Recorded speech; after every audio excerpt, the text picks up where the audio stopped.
Hi, I'm Chris Lee, and this is Virtually Speaking. Joining us today is Cassandra Worthy, a powerful force of contagious energy, the world's leading expert on change enthusiasm, who inspires top talent to thrive in the face of merger, acquisition, and other major disruptions.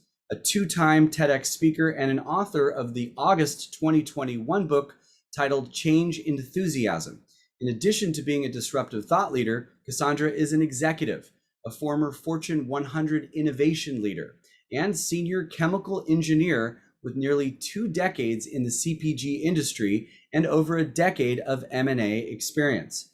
And she delivers something truly unique and fresh, for the first time simplifying how to shift the macroscopic cultural mindset to embrace change through motivating the individual at the microscopic level, arming individuals with the means to harness the power of emotion, a resource in infinite supply today, to embrace and accelerate change and transformational journeys. So please join me now with Cassandra Worthy. Well, hello, Cassandra Worthy. How are you today? I'm chilling. What up, Chris Lee? How are you? I'm really good. It's great to be here with you. I've had so much fun working with you. You are really so energetic and so easy to work with and so talented as a speaker. It's a pleasure to have you here on Virtually Speaking. And I know this is really good timing for you and for me, because your book just came out last week, Change Yes. Enthusiasm. So tell us about Change Enthusiasm. What's that all about? Yeah, so I am thrilled that the book just hit last week, August 3rd, available most places that books are sold. But yeah, this is my work. This is at the center of my consulting firm, the center of everything that I bring to my client base. And it is a growth mindset, a mindset that you can leverage when going through major change and disruption. It's something that I created and began cultivating in my own career when I was working in corporate and more traditional roles. I have a degree in chemical engineering. So during that tenure, I went through major acquisitions and felt the pain, the struggle, the frustration of that type of change that feels like it steps in, slaps you across the face and knocks you on the ground. So I experienced that several times in my career, and I cultivated this mindset that says when I'm experiencing those emotions, that fear, that anxiety, that frustration, that I'm being signaled and invited into my greatest opportunity to grow, to learn, to evolve, learn about myself, learn about my peers, learn about my business. And it's up to me to choose. It's up to me to choose how I move forward, whether I'm going to get bitter about all the changes or whether I'm going to get better. And so I cultivated this mindset that I've coined Change Enthusiasm, 3 steps. And now I've written the playbook to it. I've written the playbook on how to put this into practice in your day-to-day. It's rich with a lot of exercises and a lot of examples, and I couldn't be more thrilled that it's out there. Awesome. And I hope in a little bit you'll share with us what those 3 steps, a little tidbit about the 3 steps. Sure. Yeah, I'll go as deep as you want me to. Okay. Well, I got to say, I've always looked at the world understanding, and especially now, being in this business for over a decade and a half, coming up on 20 years, knowing that you really can look at any situation in exactly the 180, in exactly the opposite way. You could look at your life as, you can say all the reasons why your life sucks and why you're not doing well and why you hate yourself and why you have a lot of things to complain about and be upset about or disappointed in. And you could also do the exact flip opposite of that. So it sounds like you have tapped into this psychological kind of, did you have psychological background training or, schooling, or how did you figure out, when this kept happening to you as a chemical engineer and as a innovation manager that you were doing for so many years? When did that hit you? How did that hit you? So I will say that I am a student of the school of life.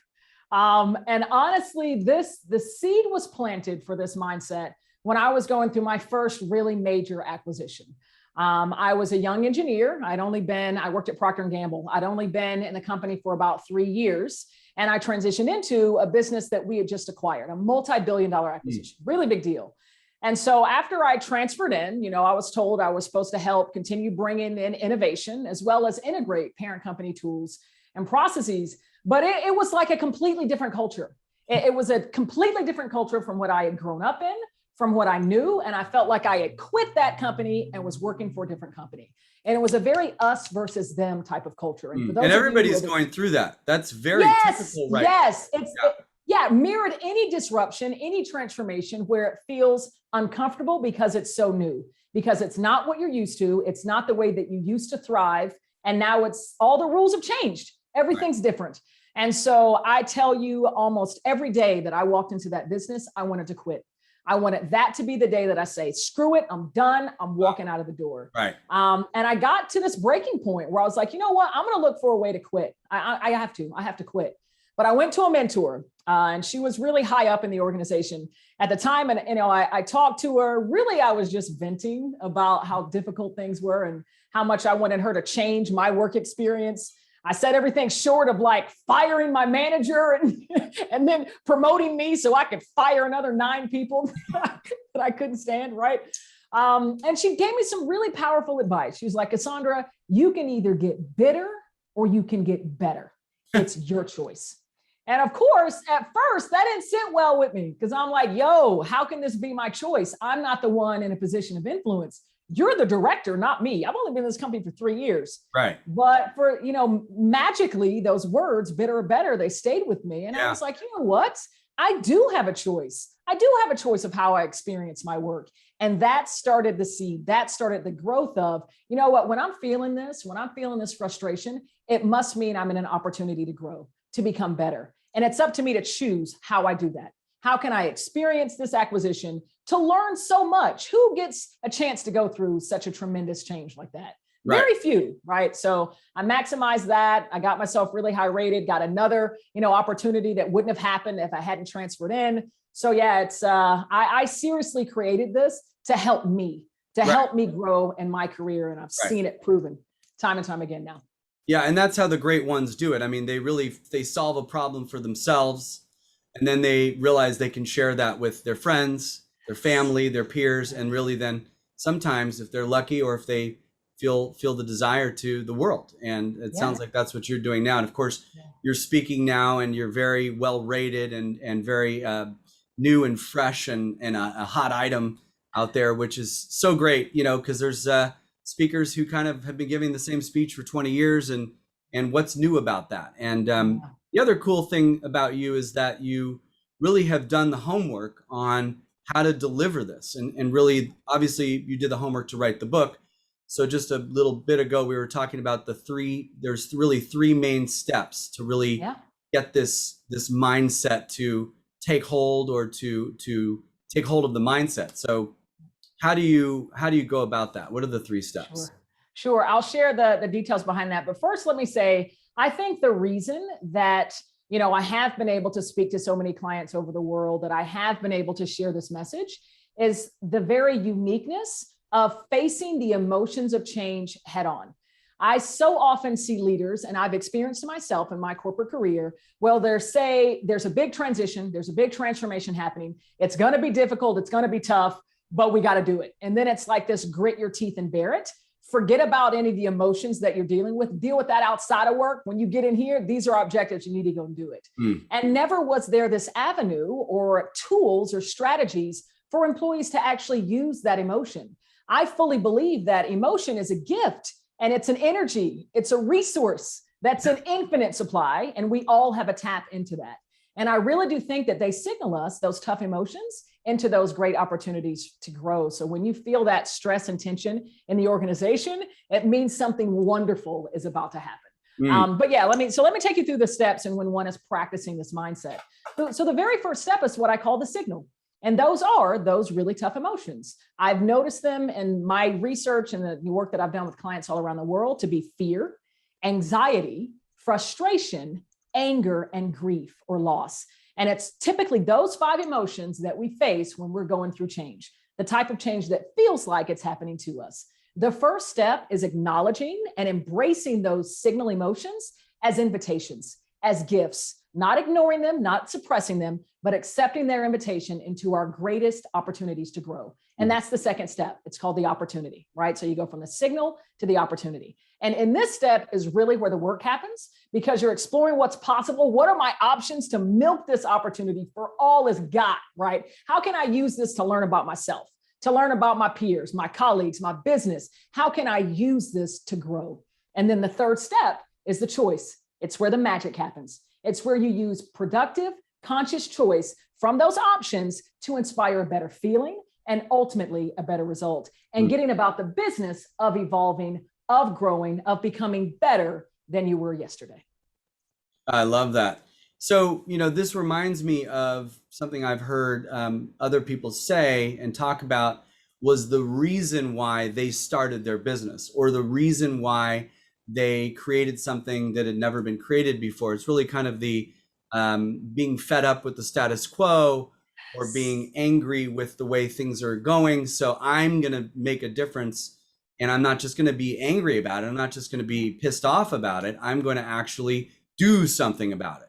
Yes. So, so it's almost using that. And I've heard this talked about by some really incredible people, that using almost the anger that you have about something. And like you're saying, you can actually use that energy and that emotion to really drive you into, how am I going to fix that? So, I think that sounds intuitive, that somebody would say, I want to change this, so now I'm going to do that.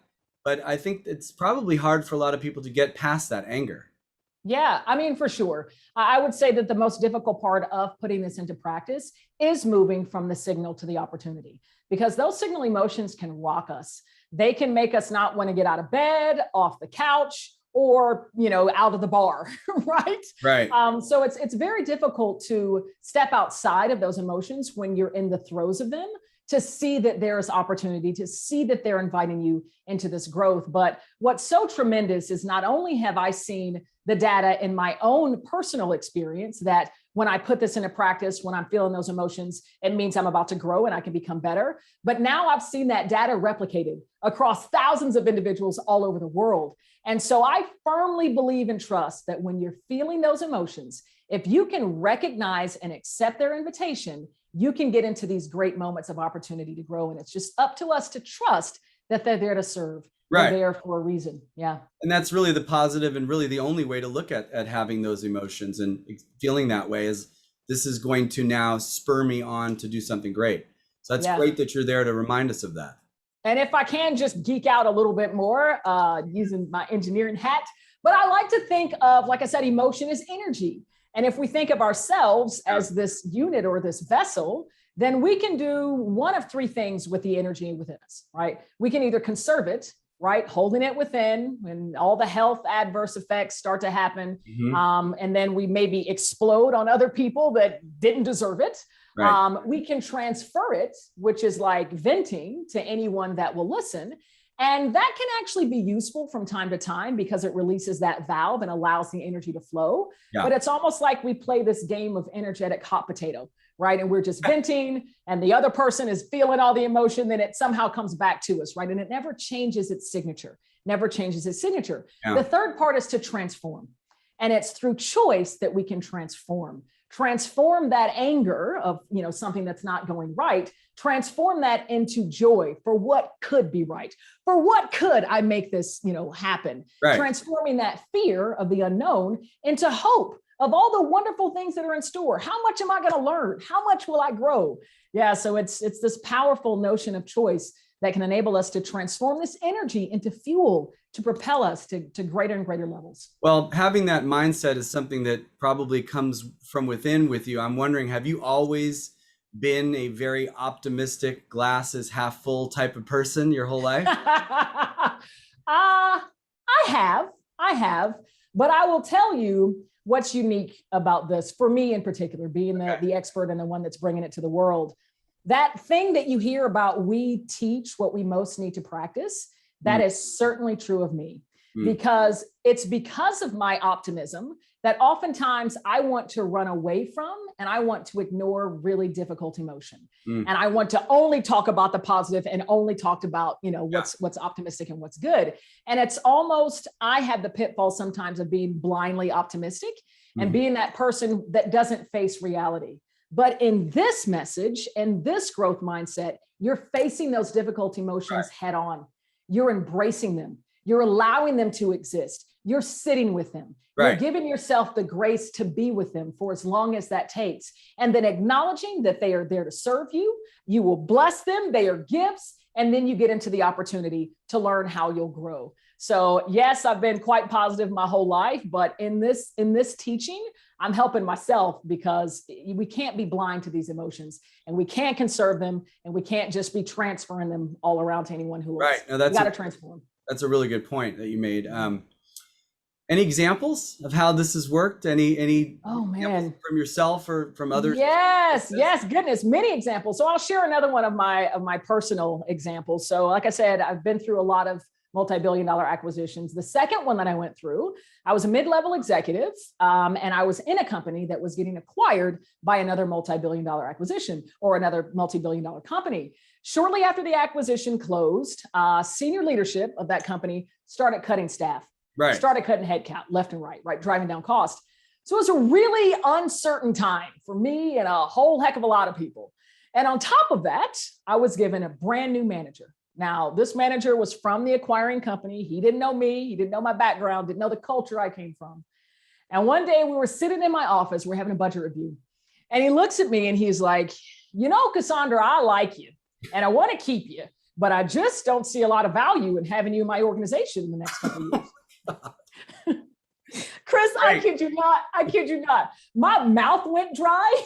The hair on the back of my neck stood up. I somehow pulled it together and got through the rest of the conversation. But when he left my office, I was panicked. I quit what I was doing. I pulled up LinkedIn. I pulled up my resume.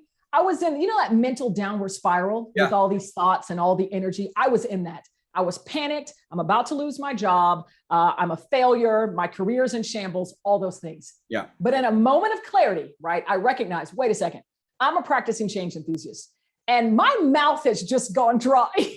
That's got to mean that I'm feeling some signal emotions. Somehow they're here and I'm being invited into an opportunity to grow. So I sat in that opportunity. I thought, what can I do? What are my options? This dude just gave me 2 years with a paycheck. He'll pay me to find another role. And what in my mind would be a better role. So I had a couple options. I could either start looking in organizations outside of his org, still in that company, or start looking for a completely different job in a different company. Well, I then made the conscious choice to start looking for a job in that company in a different organization. And by making that choice, I started to feel a sense of calm and even a hint of hope and anticipation about what could be next. And then over the course of the next 4 months, I worked with leadership in a different organization to create a role for myself. And it was a role I was better positioned for, leverage my passions better. I loved this role. And so, and of course, the 4 months wasn't easy. It's probably the most challenging time in my career. And I had to continue working the steps, day after day. But I ended up with this role that I loved. So I trust that these really big changes that feel like they slap you in the face and knock you on the ground, they're not happening to you. They're happening for you. They're happening to serve your evolution to become better. And I'm so grateful to that guy for telling me the information that he did because he was honest. Got about the business. Of making a new role. And he gave you maybe he saw something more in you than you even knew that you had. He didn't know what it was, but he knew there was maybe something else for you. Yeah, I mean, honestly, it didn't feel that way when I first heard. It didn't sound that way. And I feel like, his mindset was in, I've got to cut costs. I've got pressure from leadership. Exactly. But he liked you, and he told you that. He liked you, and you had made an impression. So he really. He could have waited 2 years, walked in my office and said, Cassandra, we're going to have to let you go in 2 weeks. Right. And talking about signaling emotions, that would have been a little tougher. Right. So now there's something else about you that's very interesting to me. You're a singer. I enjoy song. Yes. So we talked about this before. I don't know if I would call myself a singer because it's not like I had a singing career, but I certainly enjoy singing. And I've been told that I'm not half bad at it. So actually the very first time, for those of you listening, the first time that I sung on a stage, since I was like 8 years old in a school concert, was for my very first TED Talk called What If? and I sung a Sam Cooke song. It's the first time I had sung on a stage since then. So, and of course, since then, many clients have asked me to sing during the Q&A portion of my keynotes, which is interesting. Yeah. Interesting. So you just knew you had this voice and you put it out there. I mean, on the TED stage, I mean, it must have been like, yeah, I was like, you know what? This is it. This is my first time on the red dot. I'm about to give it all I got. So yeah. What did you sing about? Change. Yeah, it was Change Gonna Come by Sam Cooke. Right. Yeah. The very first refrain. Yeah. And there's lyrics in that song that mean something to you. Yes, that exactly it. Change is gonna come. And the fact that is always true and will always be true. And it's obviously that fact is what keeps my work going. Mm-hmm. And it's what, keeps me plugging along and living this mission and living my purpose, each and every day. Absolutely. So when you're working with clients today, this has been almost a year and a half pandemic. Mm-hmm. Change has come. Yes. And change is happening and the future is uncertain. So what is it that you're hearing these clients say to you that they want from you more than ever now? Is basically, we need somebody like you to carry us through and lift our spirits as we walk, in this kind of dark time with the light at the end of the tunnel we can barely see. Yeah, I will tell you what's been special that's happened over the past 18 months. And that is that leaders have actually recognized and embraced the importance of not ignoring emotion. And I think that the pandemic is something that has taught us compassion, that has taught us empathy, and that has taught us the importance of celebrating and nurturing the humanity in our workforces and not simply seeing them as human capital. And for that, I'm grateful because it has truly given me a lane to thrive and opened a lot of doors, because when leaders hear what I do and that I enable organizations and the individuals in those organizations tools to leverage the power of their emotion to fuel growth, they want it. Because they sense the emotion, they know the complexion is very tumultuous, they know that the organization is having a difficult time, and this gives them the tools, this gives them the mindset, the language to grow through that change, see an opportunity, and even the biggest, most devastating disruptions. I've worked with clients over the past couple of years, some in the aviation industry who just got rocked and went through significant contraction. I've worked with companies in the social media industry with exponential growth, right, with changing consumer habits and demands. And regardless of contraction or, huge growth, I have seen leaders, executives, individuals alike, frontline workers employ these skills and these tools to reach fulfilled growth through probably the biggest disruption of their professional careers. And so for me right now, it is every day waking up, living this mission, living on purpose, and what I see to be rising to the call of so many clients all over the world. Yeah. And it sounds like you touched on there that leaders are doing what we'd always hoped leaders would do, but they're giving a voice to their employees. They're giving a voice to their consumers. They're empowering their employees more. They're giving a voice to people's concerns and insecurities and individualities and viewpoints. So it seems like this is actually almost manifested in what you're saying in the book, which is that these horrible things that we feel, these emotions, these tough times that we can go through in our lives can actually be a jumping off point for some major change. So that might be the major change that's also coming out of this pandemic, is that it seems like everybody's who's had a voice that's been muted has had their voice, raised and listened to more. Yes. And you know what, for a minute, as we think about peoples whose voices have gotten raised, and the reality of the social unrest in this country over the past year and a half. And I have had more doors open being a Black, female, LGBTQ plus speaker over the past 18 months than I had seen over the prior similar time period. And at first I was a bit resentful of that because I asked myself, why now? What took you so long? Right. But you know what? Now I embrace it. And I don't care what the reason is, the doors are opening. the doors are opening and I'm able to walk through, shine my light, share my energy, and share this message to light up individuals all over the world. And I'm grateful for that. I'm grateful for that. Yeah, I mean, I think that no matter how the people come to the decision of, doing the right thing, it's still the right thing. And we always wanted it to be the right thing. We always wanted the right thing to happen. Well, now it's happening.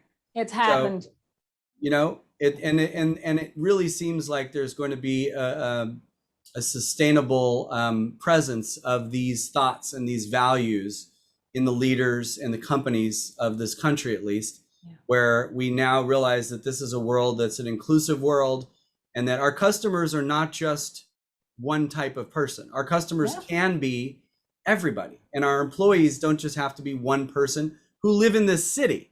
They can be people who live anywhere in the world. Our employees can be. So it's kind of opened up everybody's eyes to the fact that humanity is here for all of us as a resource, as employers, and for our consumers as well.